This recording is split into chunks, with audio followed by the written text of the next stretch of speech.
Hi, welcome to Coffee with Pastor. We're going to talk coffee, current events at Grace Fellowship of Lexington, morning walk with Pastor Jim Schreiner, and we're going to also just have some great time of fellowship, talking about things in the Word, things that are on our hearts, what God's doing here at our church. We invite you to listen, to watch, to join us, get a cup of coffee, and just enjoy your time with us. Thank you. All right, welcome back to Coffee with Pastor. Hey, wow. I only did one all right, just one right. this time. All right. So yes, I'm Jason. We have with us the best pastor in Kentucky. Wow, we've gone from the universe down to Kentucky. By the end of the year, it's going to be, he's the best pastor at our church. I'm just thinking, I was like, what have we not done yet? That's true. I appreciate that. So I love what I do. Yeah, I got to say, this is hot. I can feel like it is. Yeah, it is hot. I'm excited. We've never done this on here, and I wanted to share. I was thinking about it this morning. When I travel, I take my coffee stuff with me. Yeah. 99 times out of 100. As a matter of fact, one of my trips to Illinois, I got to Pastor Bob and Debbie's house. That's really about the only place I travel that I stay with the pastor. Yeah. The way their house is set up is just perfect. And they were so excited. They said, Pastor, I think they got me Keurig cups that they were really good. And I said, I brought my own stuff with me. Thank you. I make it back in the, in the bedroom that we stay in. And, but this is one of the things that I found. It's called the AeroPress. Okay. And if you look it up, AERO press. Okay. Is like aerospace. Like aerospace. Yeah. AeroPress. And it's just a cool way to make coffee. Matter of fact, we're going to make some right now. Okay. See, I'm really curious because I'm like, how would this make coffee? So I ground it, and because this is like an espresso press, you grind it a little bit more fine than I would for a French press. So you take a scoop of coffee and stick it down in there. Stick that on top of your cup. Oh, I see. Okay. And then we're going to add the hot water.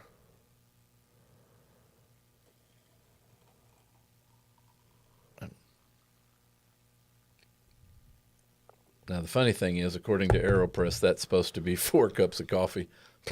That's a joke. So viewers, you can see, essentially, he has his coffee cup, and above it, he has a little container that has a filter and the grounds, like a French press kind of idea. And I didn't show that, and I apologize. In the bottom of this is a paper filter like this.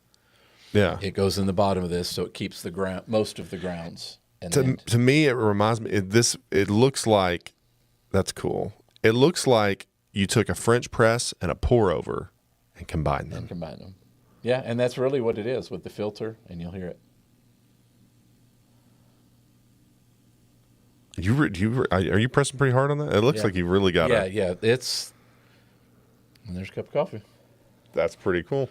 So that's too bad. I don't know what you're going to drink today, but I just thought about that. I don't have any way to dump this out. Hot water. Yeah, really.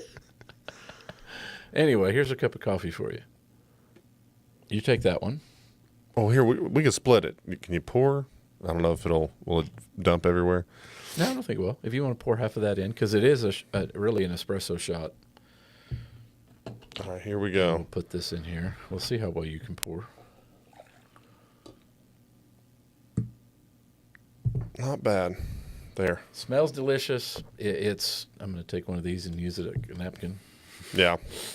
Somebody made a mess, but we're not naming any names. No, that was hard to do. So I love this. It comes with a little travel kit or a little travel bag that it goes in.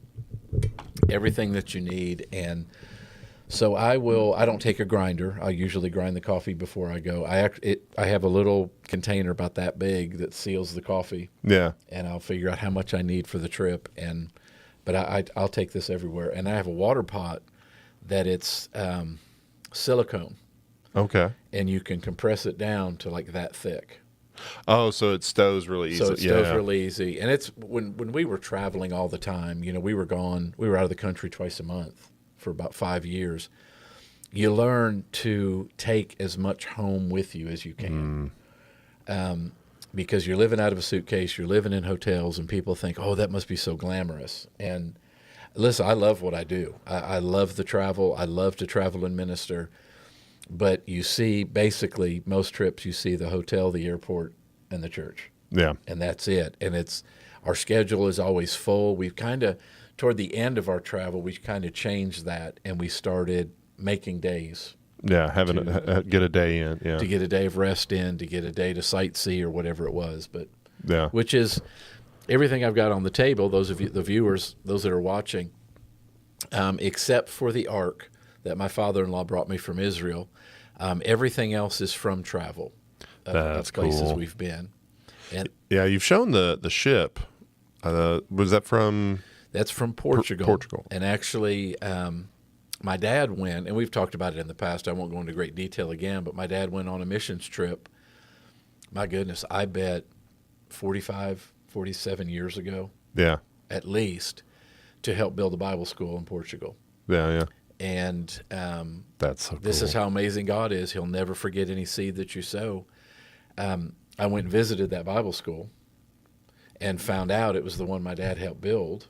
And most of the pastors in Europe that I have preached for went through that Bible school. Oh, that's cool. A couple of them in Angola that I've preached for went through that Bible school. And Yeah. so a seed that was sown almost 50 years ago, I'm walking in the fruit of now. Yeah. That's how amazing Still God bringing is. forth harvest. Yeah. That's so cool. It's so cool. And then the elephant is from India, Okay. and you probably can't see it. I just noticed that it has a Yeah. little one inside of So it. we may have to put some pictures up on our Instagram account, but Yeah. inside is another elephant. And the reason they do this in wood first, this is how they train people before they start working with gold and making ornaments and things like that. So they have to be able to do this in wood before they can start working with precious metals. How in the world? Isn't that crazy? So through those holes, they carved that elephant on the inside. So again, we'll put some pictures up Yeah. on Instagram, and in about 5 minutes we'll get Jason back because he's still trying to figure I know out that's how in the world. yeah, that's really cool. Though. Anyway, all right, but you're talking about the travel and the coffee. That's the other thing. Every hotel I've at least stayed at has like a little coffee maker in the room. There's no telling when that thing was cleaned. No telling when it was clean. No telling how long the coffee's been there. Mm-hmm. And they're not spending.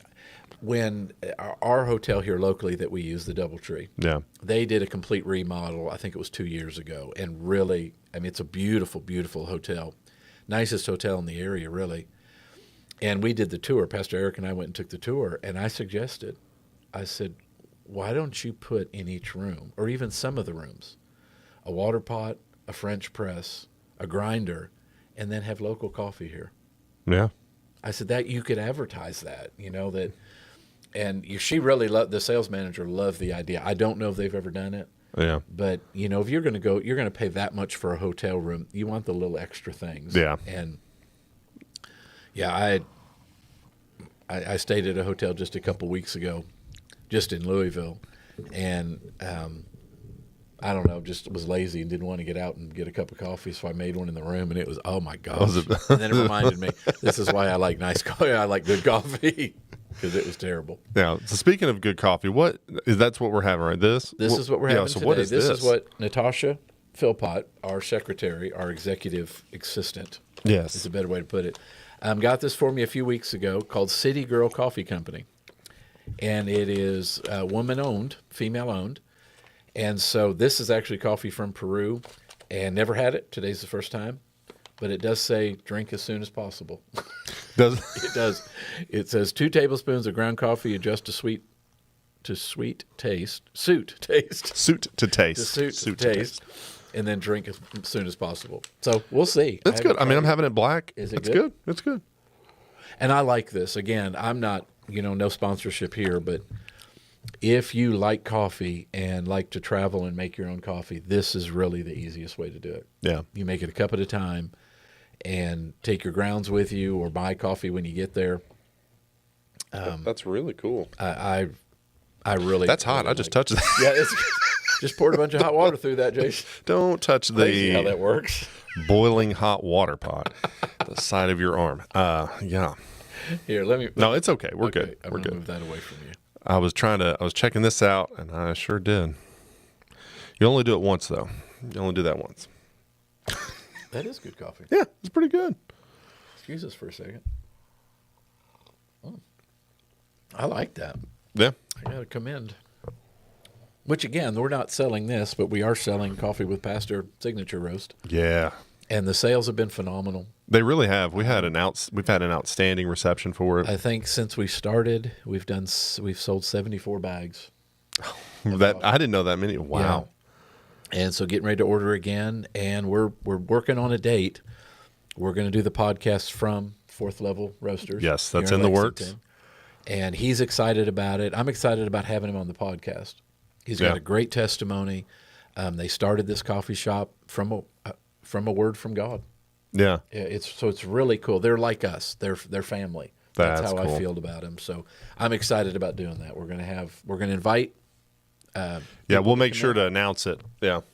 So as soon as we know the date, we'll let you know. Yeah. And you can come and you can join us for a live audience Coffee with Pastor. Yeah. I think that'd be really cool. That'll be fun. That'll be a lot of fun. It's awesome to see what God's doing, like in the just what we've done with the podcast or what he's done with it. It's really neat. It really is. And this is number 51? 52. 52. This is 1 year. This is 1 year. Which is amazing to me. I know. That it's been really a year wild. already. And one of the things you mentioned, it's been a while back you said it, we haven't missed a week. Yeah. And I appreciate that. One of the things that I'm dogmatic about is if you commit to something, commit to something. Yeah. And so many times there's an excitement in the starting of something, but it's the following through that people have a problem with. It's fun at the beginning. Yeah. And then when the rubber meets the road and maybe you get a little kinks in it or a wrench in the works or whatever it is, it's like, I don't think I want to do this anymore. And it's one of the mentalities that I'm really working to build in our ministry, that if we say we're going to do something, we're going to do that. Yeah. We're going to stick with it. So I appreciate that. 52 weeks. 52 weeks. That's and speaking of, just the power of that consistency and staying with it. Over the summer, Coulter and I, we really lightened up on our workout. We went to the gym a few times, but we drove by it. Yeah, but not like we had been doing back in the spring when school was in session. So now that school's back in session, the last 2 weeks, we've been at it 4 days a week, 5:30 a.m. Wow. And you see, for lack of, it's just the truth, the ground you lost of having to, I've got to work back up to what I used to be able to lift or endurance, stuff like that. And I think, honestly for me, you got to get tired of starting over. This is the third time that I've started this again. And it's, I'm like, that's what gets me up now. I'm like, I don't want to start it over again. I don't want to have to go through that startup again. Yeah. It is true. It's funny because sadly, it's so common in the church world.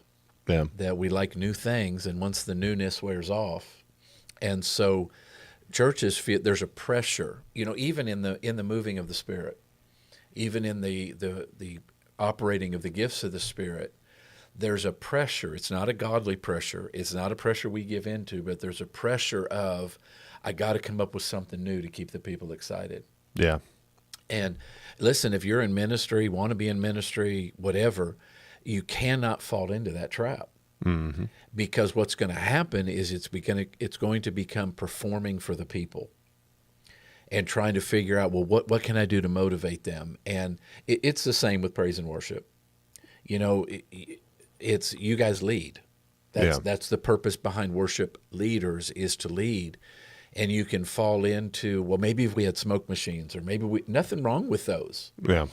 But the direction has to come from the Holy Spirit, not us trying to just come up with something else new. Yeah.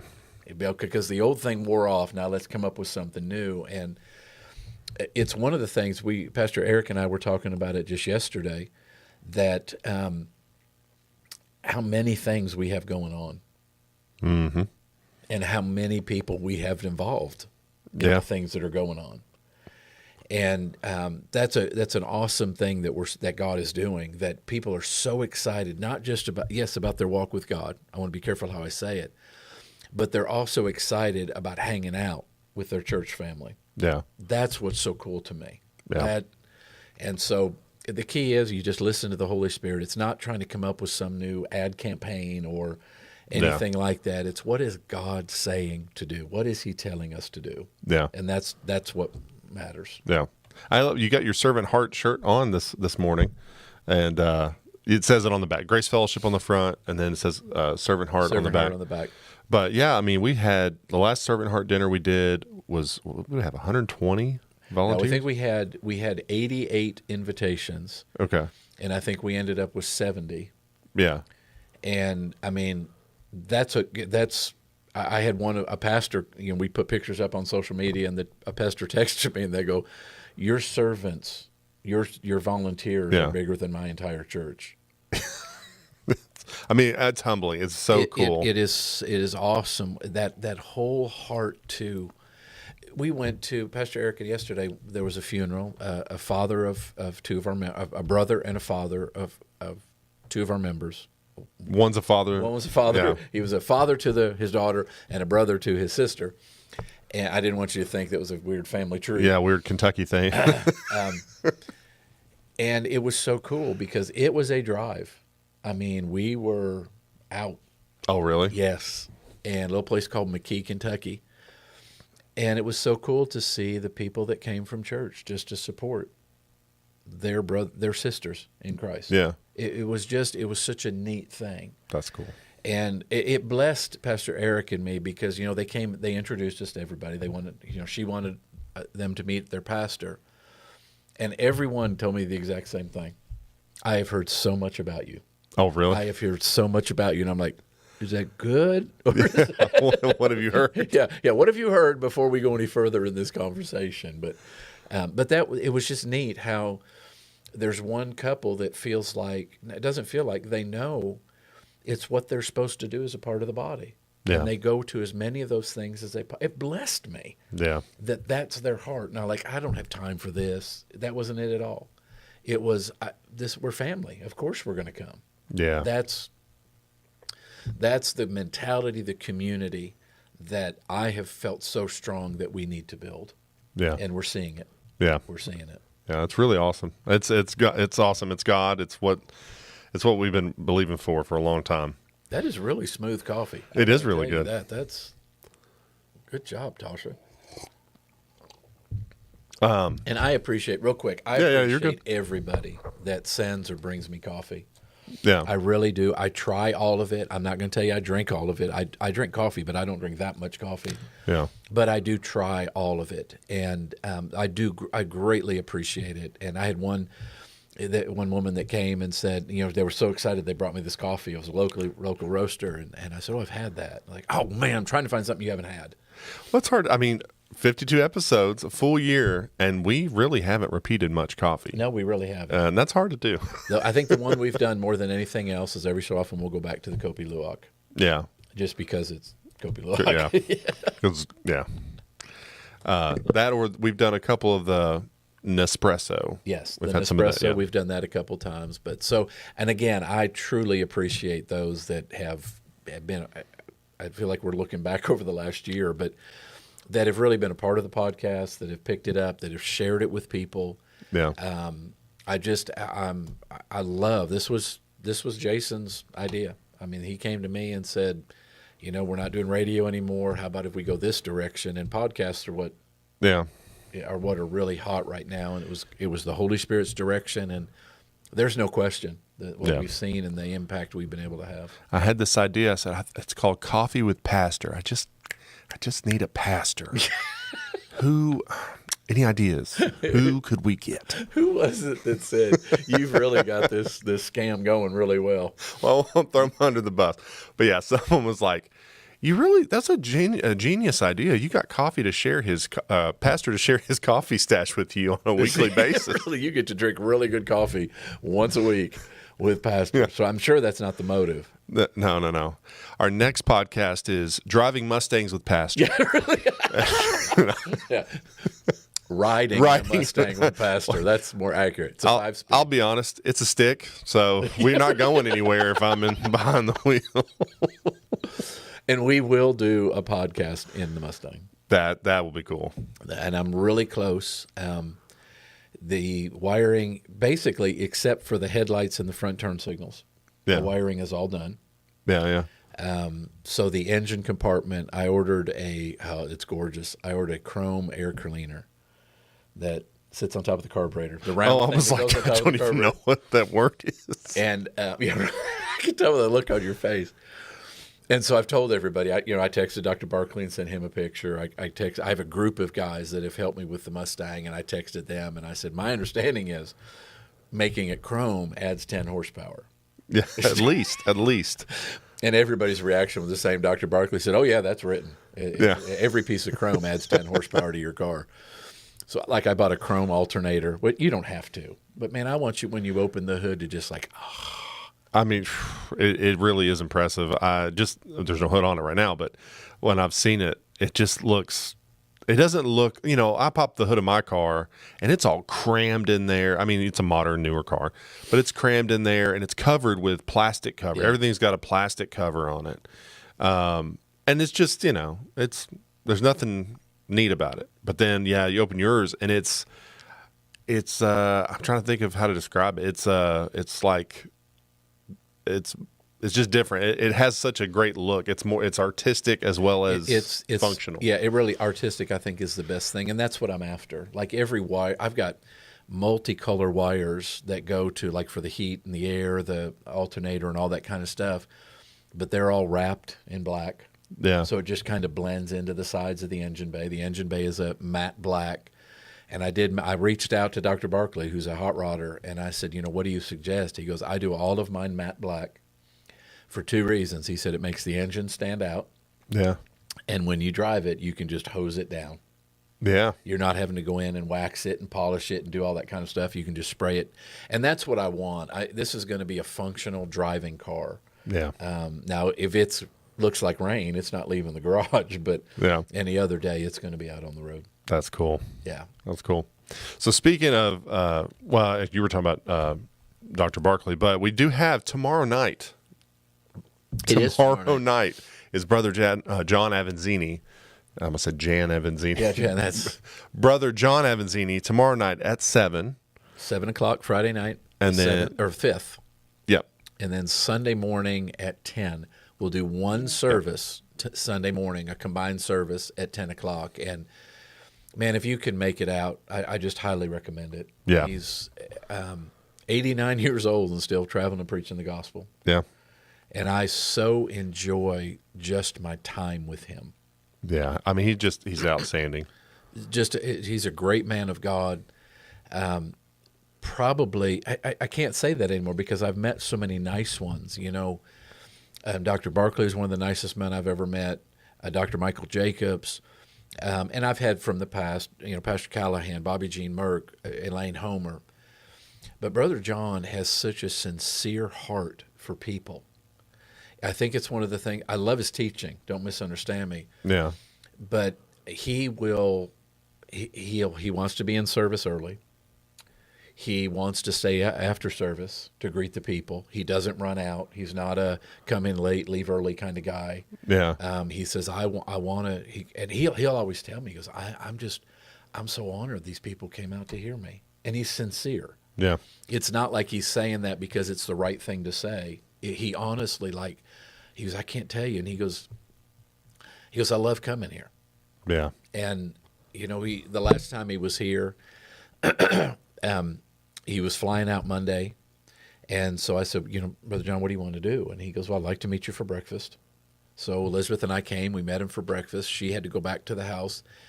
And I said, well, Brother John, your flight's not till, I think it was 2 o'clock. I go, what would you like? You want to go back to the hotel? Whatever. We can get you a late checkout. He goes, what I'd like to do is just go to your office and talk. And that's his heart. Yeah. What can I do? And I love the man. I'm so grateful for the relationship we have. Yeah.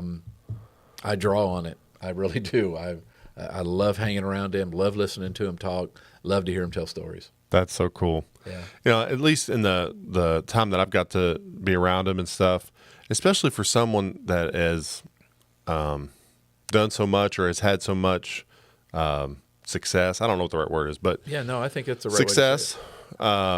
Sometimes, at least from what I've seen, like you talked about, you get someone who is a well-known minister, and you have to like whisk them away before service is over and bring them out late so no one talks to them, and he's not like that at all. No. And even like I said, even in the downtime, it's oh man, what am I going to do for 2 hours? Just I'll just stay at my hotel. Yeah.